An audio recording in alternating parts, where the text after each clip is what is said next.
Selamat, ini menjelang malam ya. Selamat sore semuanya teman-teman, baik yang online maupun onsite.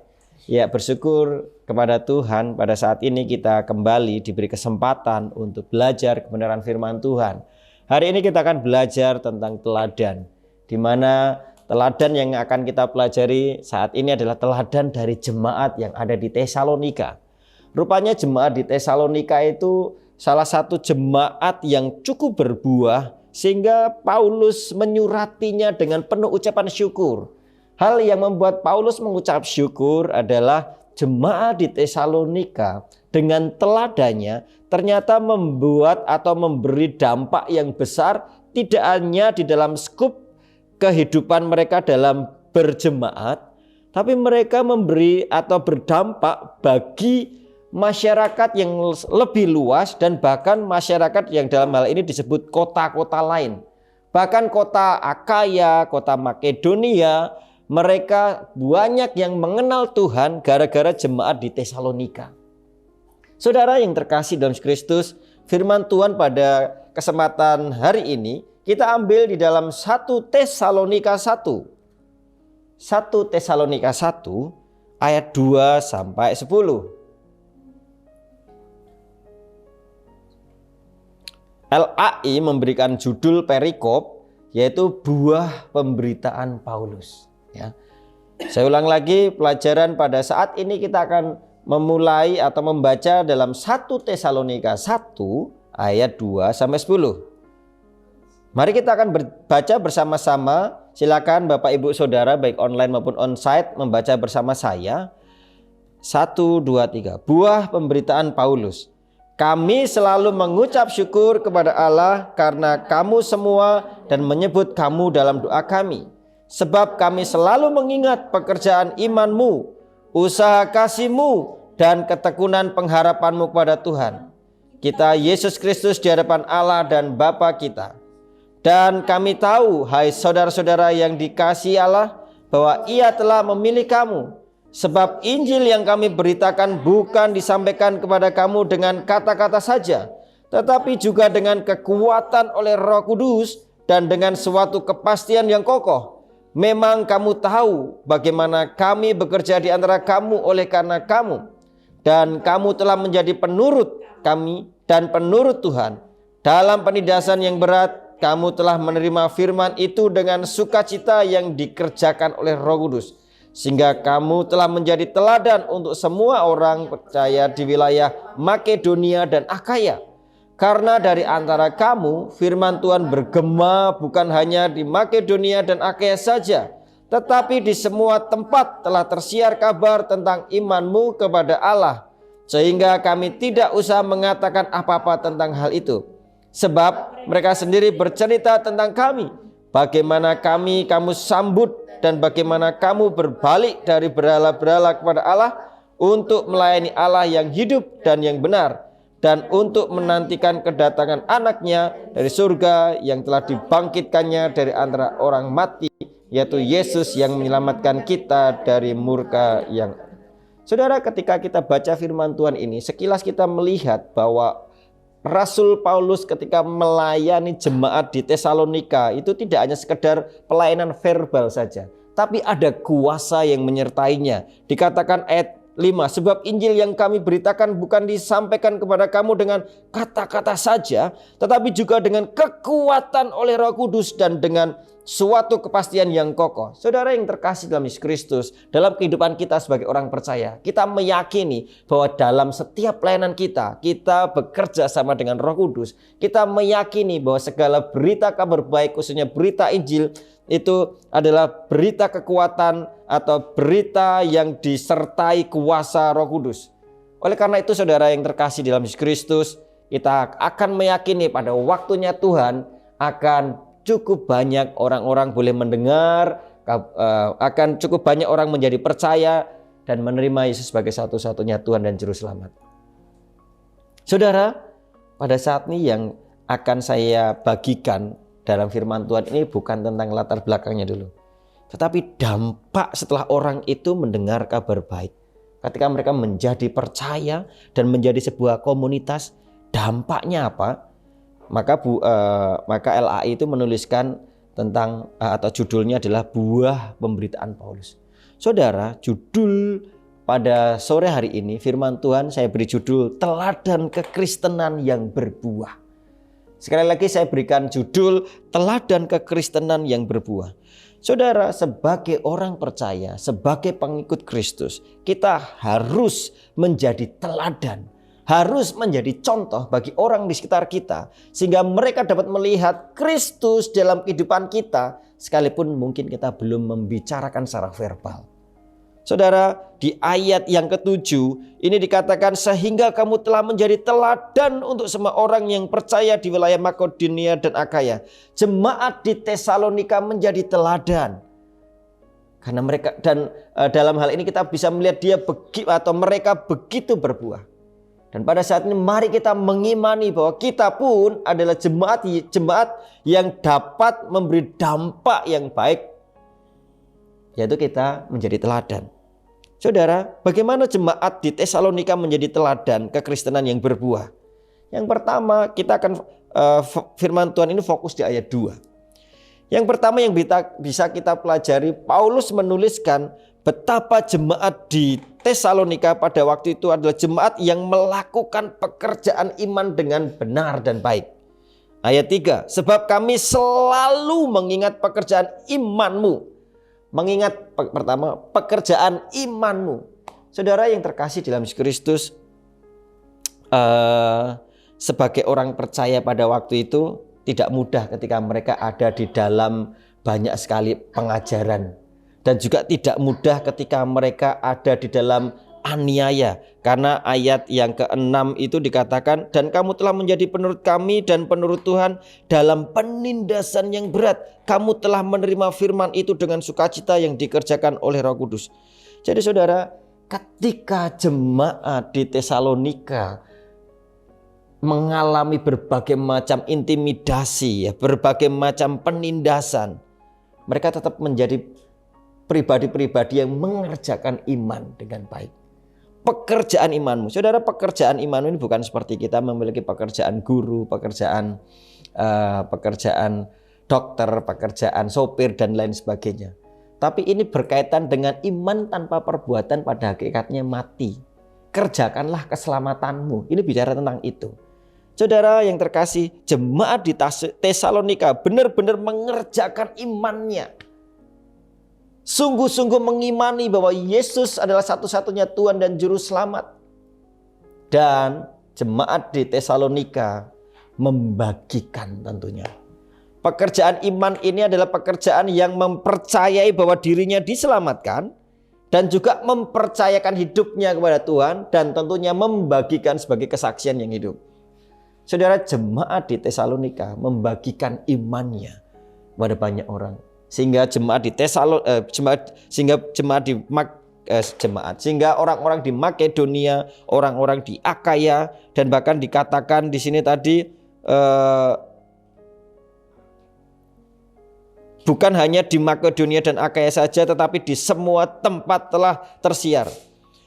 Karena memang benar-benar jemaat di Tesalonika pada waktu itu benar-benar membagikan imannya, melakukan pekerjaan baik yang dipersiapkan Tuhan. Kalau Efesus 2 ayat 10 itu dikatakan aku telah mempercayakan pekerjaan baik. Mempersiapkan pekerjaan baik yang akan dilakukan atau harus kamu lakukan. Pekerjaan baiknya ini adalah mewartakan kabar baik. Mewartakan kabar baik itu dilakukan dalam setiap situasi, dalam setiap aktivitas. Jadi bukan terpisah melakukan memberitakan kabar baik, tapi harus dilakukan dalam setiap segi kehidupan kita. Saudara, teladan yang perlu kita contoh, teladan yang saat ini diajarkan kepada kita. Yang pertama, pekerjaan iman. Bagaimana kita meyakini Kristus Yesus sebagai satu-satunya Tuhan dan Juru Selamat, dan bagaimana kita membagikannya. Sudahkah kita membagikannya? Sudahkah kita bekerja untuk membagikannya? Saudara, kadang iblis membuat kita begitu sibuk dengan kesibukan kita. Kadang kenyamanan pun membuat kita menjadi khawatir, kalau aku membagikan kabar baik jangan-jangan aku mengalami aniaya, lebih baik aku tidak membagikan. Ada begitu banyak ketakutan. Padahal saudara-saudara, ketakutan itu diciptakan oleh diri kita yang dipengaruhi atau didorong oleh kuasa si jahat. Sehingga kita tidak memberitakan kabar baik. Oleh karena itu saudara-saudara yang kekasih, mari kita meyakini dengan iman bahwa Tuhan Yesus adalah Allah yang sanggup menolong kita. Allah yang sanggup memberi kuasa kepada kita. Saudara, di sini saudara, salah satu yang mungkin pernah melihat secara supranatural pelayanan peperangan rohani, mungkin Pak Mukhtar juga pernah melihat ya, ketika ada orang yang kerasukan gitu kan, dan benar-benar diperkatakan dalam nama Tuhan Yesus, kuasa setan itu kan dihancurkan ya. Benar melihat sendiri ya, pernah Pak Mukhtar ya? Iya. Anak-anak Akaya dan Lintang juga pernah melihat sendiri betapa Yesus atau di dalam nama Yesus ada kuasa. Dan teman-teman yang lain mungkin pernah mengalaminya atau melihat sendiri. Jadi saudara-saudara, Injil adalah kekuatan Allah. Jadi ketika kita memberitakan kabar baik tersebut, seharusnya tidak ada kekhawatiran. Ada keberanian yang Tuhan percayakan. Pekerjaan iman menjadi teladan buat kita. Yang kedua, saudara-saudara, yang bisa kita pelajari dari firman Tuhan ini, teladan kekristenan yang berbuah. Yang kedua adalah usaha kasih. Saudara, masyarakat atau jemaat di Tesalonika, dia tidak hanya sekedar bicara tentang kamu percaya Yesus diselamatkan dan lain sebagainya. Tidak. Tapi benar-benar bicara tentang bagaimana secara fisik ya, itu dapat menolong merubah penghidupan. Jadi saudara, berita kabar baik itu harus integral atau itu harus holistik. Dimana kalau dalam bahasa saya menyampaikan bahwa bahwa manusia itu butuh Tuhan Yesus dan juga Tuhan usus. Dalam artian apa yang diperlukan perut. Saudara, Tuhan Yesus seringkali mengajarkan ya, mempraktekkan sebuah kebenaran. Tidak hanya sekedar membicara tentang keselamatan, tapi bicara tentang bagaimana bisa memenuhi kebutuhan perut 5.000 orang makan, ya. Dan juga bicara tentang yang sakit disembuhkan, bahkan yang mati dibangkitkan. Ada begitu banyak segi kehidupan yang Tuhan Yesus hadir. Demikian jemaat di Tesalonika. Mereka adalah jemaat yang benar-benar mempraktekkan kasih.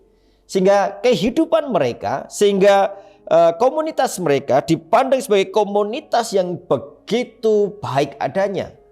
Komunitas yang begitu menunjukkan nilai-nilai atau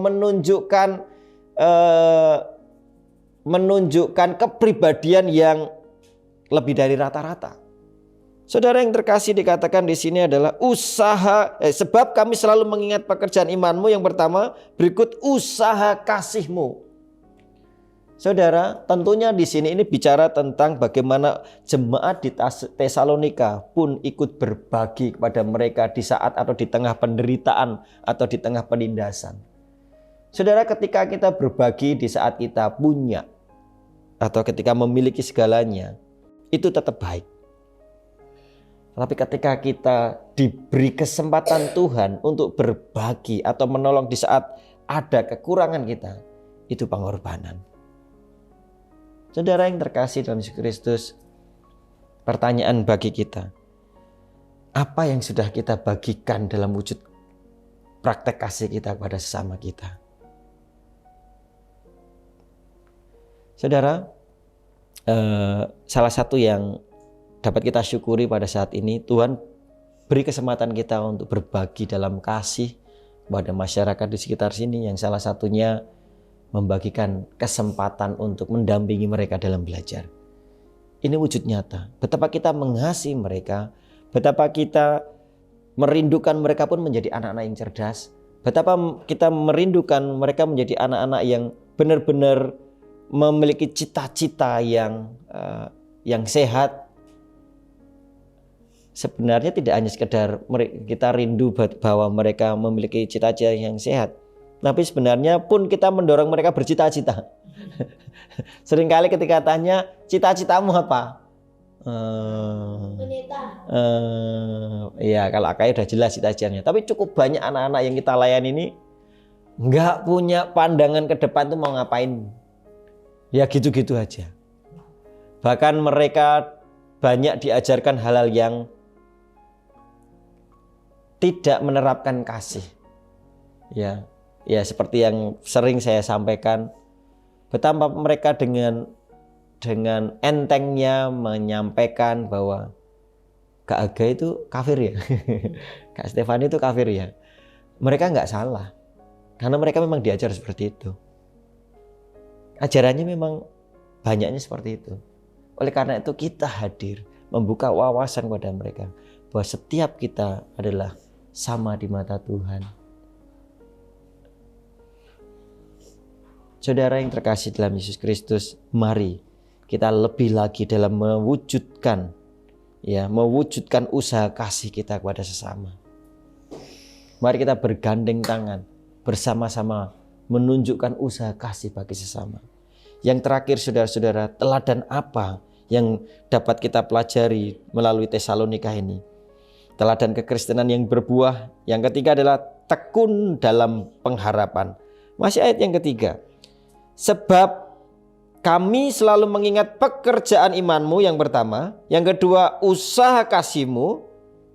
Yang ketiga, ketekunan pengharapanmu kepada Tuhan kita, Yesus Kristus, di hadapan Allah Bapa, di hadapan Allah dan Bapa kita. Tekun berpengharapan. Saudara yang terkasih dalam Yesus Kristus, ada bukan istilah ya, ada pernyataan yang mengatakan kalau manusia tidak makan 3 hari, 3 minggu ya, 3 minggu tapi masih minum, itu masih hidup ya. Tapi kalau manusia tidak minum 3 hari, itu kemungkinan besar meninggal. 3 hari kemungkinan besarnya. Tapi kalau manusia tidak punya pengharapan 3 detik saja, atau bahkan 1 detik saja, itu sudah hilang. Betapa banyak informasi tentang orang yang tidak berpengharapan, akhirnya dia berusaha mengakhiri hidupnya. Ya, betapa banyaknya hanya gara-gara tidak ada pengharapan atau tidak menemukan pengharapan. Tapi saudara-saudara di sini, jemaat di Tesalonika dituliskan di dalam suratnya Paulus begitu bersyukur bahwa jemaat di Tesalonika adalah jemaat yang sangat bertekun berpengharapan di dalam Tuhan. Saudara yang terkasih dalam Kristus, beberapa kali ini kan saya menyampaikan tentang menyampaikan renungan tentang bahwa Tuhan itu tidak menjanjikan perjalanan kita ini ke depan itu baik-baik saja. Mungkin akan ada badai, akan ada batu yang terjal dan lain sebagainya. Namun Tuhan menjanjikan menyertai kita. Saudara, janji penyertaannya ini harusnya menimbulkan harapan dalam diri kita. Bahwa kita selalu dalam pertolongan Tuhan, bahwa kita selalu dipersiapkan rancangan yang terbaik. Saudara, jemaat di Tesalonika begitu memiliki pengharapan yang besar di hadapan Tuhan. Sehingga mereka menjadi pribadi-pribadi yang berpegang teguh dan selalu mengucap syukur. Saudara, dampak positif atau dampak baik orang yang berpengharapan itu dari cahaya wajahnya itu bersinar, ya, itu bersinar dan bersinar dalam artian di sini adalah dampaknya adalah yang wajahnya itu bersukacita. Saudara yang terkasih dalam Yesus Kristus, mari kita meneladani firman Tuhan ini. Sebagai orang yang percaya, kita berpengharapan. Kalau kita berpengharapan, selalu ada sukacita. Akan kelihatan orang sukacita. Misalnya, teman-teman pernah nggak mengalami, pertanyaan saya salah. Berapa kali teman-teman mengalami masa sulit di mana besok bisa bayar studi nggak? Kalau saya katakan pernah enggak? Oh enggak. Semuanya pernah. Saya yakin. Saya yakin. Saya yakin. Tapi ketika teman-teman berpengharapan di dalam Tuhan, adakah kekhawatiranmu itu terus menjeratmu? Saya yakin teman-teman menjadi pribadi yang saya yakin pasti Tuhan tolong. Saya yakin pasti Tuhan memberkati. Ya kita bersyukur teman-teman, IOTA Center sudah diizinkan Tuhan untuk dedikasi.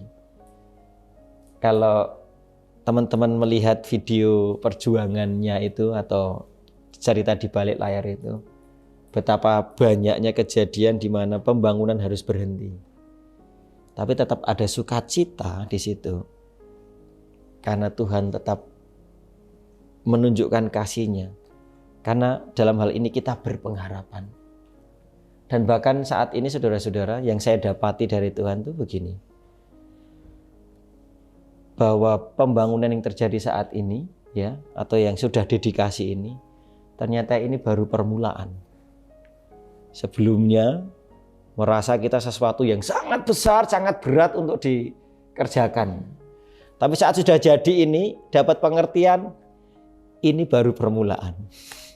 Ini baru permulaan. Jadi akan ada hal yang lebih besar lagi, ya, karena Tuhan berikan pengharapan yang jauh lebih besar lagi setelah ini. Oleh karena itu teman-teman, mari kita berpengharapan lebih lagi. Saudara, jika Tuhan menolong kita dalam memulai digging, ya, yang di sini yang ikut digging itu, menggali itu Diki, saya yang ada di sini ya. Terus dirimu ikut?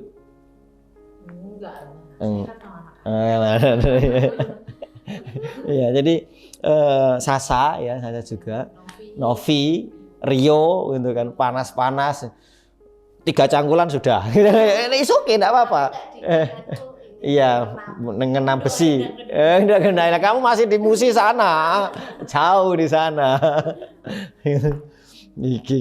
Saya sampaikan kepada teman-teman, saya masih ingat. Percayalah, kamu akan mengingat bahwa aku juga terlibat di sini loh. Ya, terlibat nyangkul, berkeringat, berjerilah pagi. Iya, pagi-pagi, siang, kadang malam ya. Malam lemburan gitu kan.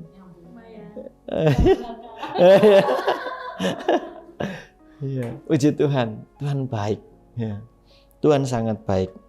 Kenapa kami melakukan itu? Karena kami berpengharapan. Saudara, seperti jemaat di Tesalonika, mereka jemaat yang berpengharapan. Ini pengharapan ini bicara tentang hidup kekal ke depan ya. Berpengharapan, meyakini bahwa Yesus akan membawa jemaat di Tesalonika pada kehidupan yang kekal. Demikian kita pun percaya bahwa Tuhan akan membawa kita dalam kehidupan yang kekal. Jika dalam kehidupan kekal saja Tuhan percayakan kepada kita, apalagi berkat yang ada di sini. Tuhan mencukupkan, bahkan melimpahkan. Jika dulu kita digging saja, kita merasa pembangunan ini kok besar sekali. Tapi lihatlah sekarang ini baru permulaan. Berarti ada yang jauh lebih besar lagi yang Tuhan percayakan. Dan doakan teman-teman, saya akan melakukan perjalanan Joshua Caleb. Ya, saya akan melakukan perjalanan Joshua Caleb mungkin tanggal 17 berangkat ya, kalau nggak 16. Ya, saya akan perjalanan ke Kalimantan Selatan dan Kalimantan Timur ya. Kenapa saya sebut perjalanan Joshua Caleb ya? Perjalanan Joshua Caleb ini kan kalian tahu kan, perjalanan Joshua Caleb itu kan orang-orang yang dipilih Tuhan untuk melihat, mengintai ya. Saya akan mengintai, istilahnya begitu. Saya akan datang ke sana, apa yang Tuhan percayakan, untuk melihat apa?